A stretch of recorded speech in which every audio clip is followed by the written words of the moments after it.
guys, welcome back to my channel. So today I am out in my garden planting a beautiful clematis that I recently purchased from the garden center. I fell in love with what this looked like, at least in the picture. It is beautiful. It has purple and pink kind of a pattern. I don't know if the image is coming through or not, but this one here is called Vancouver Starry Night Clematis or Clematis, however you choose to call this. But really excited to plant these in my garden. I will be actually planting them on my arbor in the front over here, one on each side, and I kind of wanted to be part of the arbor. I also have a couple of climbing roses there, a Shropshire lad on either side, and I think these colors here would look really pretty with the peachy pink of the rose. So this is I will give you a little bit more information on this clematis. It is going to bloom June through September, so it is a re-blooming kind, and it's going to have some sort of a flower throughout the season, which I'm really excited about. And the other thing that I really liked about this one, that it only gets about 6 to 8 feet tall, which will be perfect for this arbor over here. And it is going to have really large blooms, which are about 5 to 7 inches in size. And it is a group 2 or group B for pruning, which means that you don't prune this one. It is going to bloom on old wood, so which is also really good for me for this arbor, because once I plant it and it's climbed the arbor and possibly mingled with the roses, I don't really have to worry too much about pruning it, other than removing anything that is dead or diseased. So that is a good plan to put these two on this beautiful arbor that I have created, which is pretty empty right now. And honestly, I don't expect these to do anything this year on the arbor, but this is more for the future. And with the clematis planting, a few things to keep in mind. Clematis do love their roots shaded, so I am going to put a little bit of gravel at the base of the clematis, and I'm also in the process of planting a bunch of stuff in my front garden, so eventually the roots will get a lot of shade from other plants growing around it. But for now, I will put some gravel when I plant it. And also, it's a good idea to plant the clematis a little bit deep, so in case it does get any sort of disease or wilt, the roots are still going to be viable. Even though the leaves may die back, it will grow back again. So those are just a few tips to plant clematis in your garden. And this one is again a group B clematis. It's going to be really like planted and forget it types, and it should bloom on its old wood. And honestly, I will see if I can find any zone kind of details on it. It doesn't have a zone on it, but let me see if I can find it in this label here. It doesn't really tell me the zone on this label, but these should be zone hardy up to zone 4. These plants are really young. They have a lot of roots, as you can see at the base.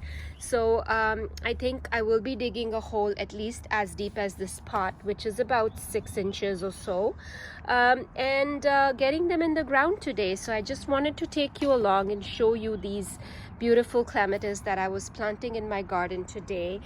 They are actually really stunning. They are called Vancouver Starry Night, and I'm happy to kind of plant them. They have a little bit of a yellowy white center and really nice stripy big bloom on it. So, and this one here may or may not bloom this year. I'm not really sure.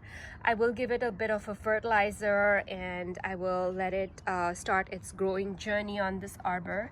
And I just wanted to show you. Now I'm going to get these plants in the ground. I'll show you where I'm planting them and take you along. Here it is. I've dug a deep hole, and as you can see, the clematis is quite below the surface of the soil, so I'm going to bury it deep.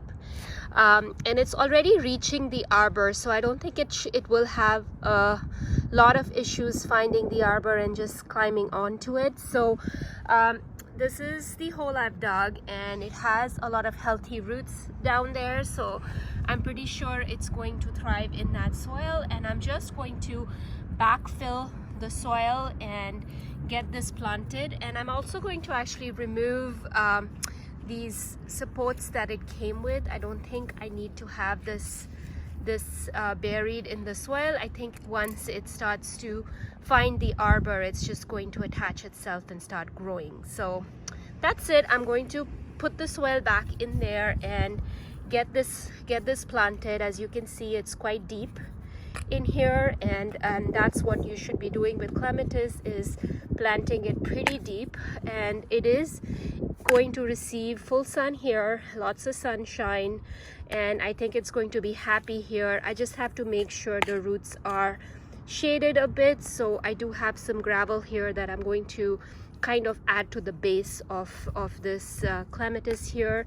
And that's it. I'm just going to water it and give it a bit of fertilizer, and I think it should be on its way to growing here.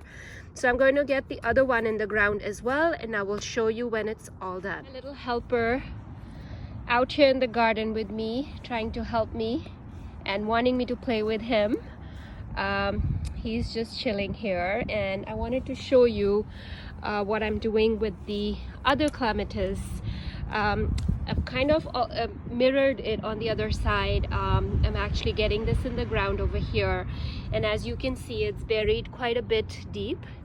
And one thing that's good about buying a plant that is smaller is that you don't need to dig a very deep hole. I mean, it didn't take me very long to dig this hole, and it's less intrusive, and the plant should, you know, pick up growth. And if not this year, by in 3 years, it should establish itself and be happy in this spot. So going to get this thing in the ground and again backfill the soil and get this one planted as well. Give it lots of water and bury it deep, and it should be happy in this spot, and it's all done.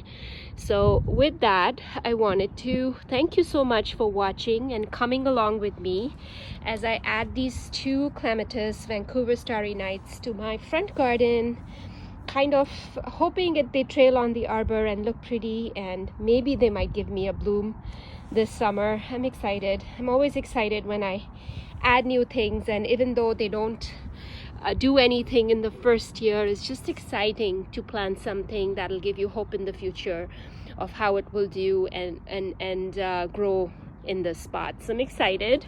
So with that, I wanted to thank you guys so much for coming along with me and watching as I plant this clematis. I hope you found this useful, and I hope that you will give me a thumbs up if you found this video useful. And if you do have Vancouver Starry Nights clematis, I would love to know, and do let me know in comments below. And if you haven't subscribed to my channel, do consider subscribing, as I do post regularly about all things gardening, and I would love to have you as part of my gardening community. So with that, thanks for watching, and have a fabulous day wherever you're joining me from.